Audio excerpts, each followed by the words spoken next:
Let's talk about seller disclosures.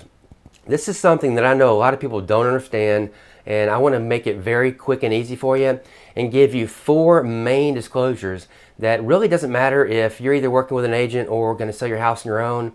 FSBOs aren't exempt from these disclosures, so every seller needs to know about them. Luckily, if you are using an agent, they're going to help you with whatever you need to keep you 100% compliant.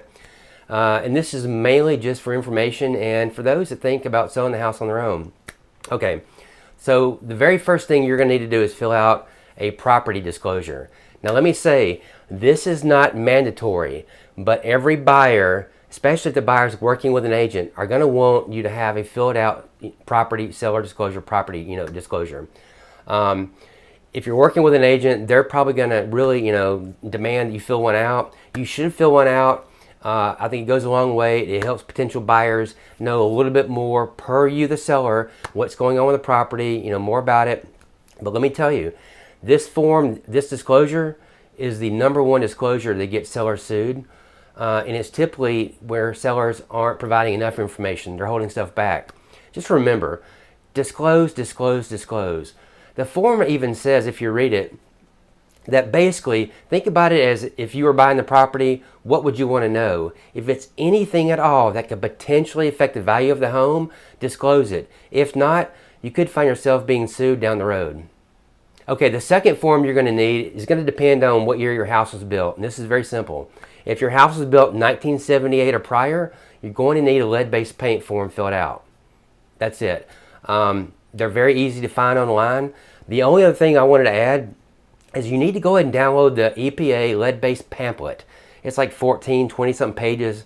It's in a PDF format. You can find it anywhere online.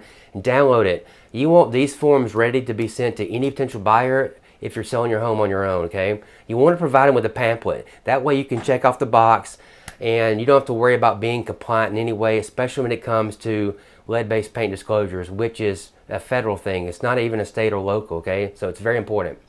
The third disclosure you're going to need is going to depend on whether or not you're in an HOA. If you live in a homeowner association, it's mandatory that you disclose that information to potential buyers. Even if you're an HOA and it's not a mandatory fee or due, you still have to disclose. Also, you want to have all your HOA documents ready. It's your responsibility as a seller to provide these to potential buyers. So you want your CCRs, your minutes.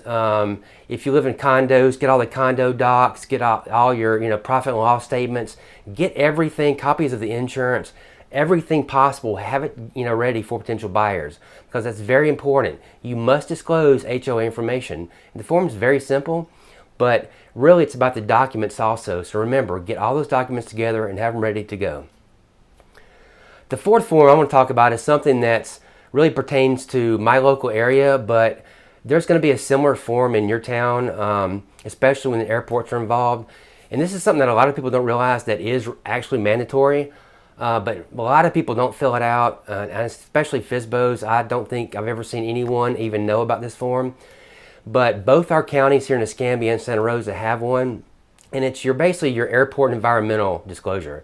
And that tells potential buyers if the property is located in an air zone or not. In my area here in Pensacola, this is where the Blue Angels are from, where they practice when they're home. And I have a property right now that is right next to the base, and when they're practicing, they are flying right overhead.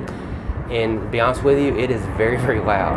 Now, it's awesome because you have a great show and great view, but it is loud. So the airport environmental form is extremely important, as you'll see here on this example of one. It even says, for sales transactions, a copy of the fully executed airport zone disclosure form shall be attached to the contract for sale.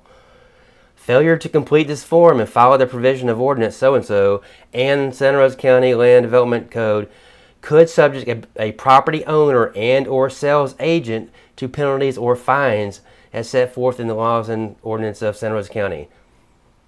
So that's a very important form, and it's mandatory in our area. So just make sure, Google, check wherever you live, find out what local forms might be mandatory.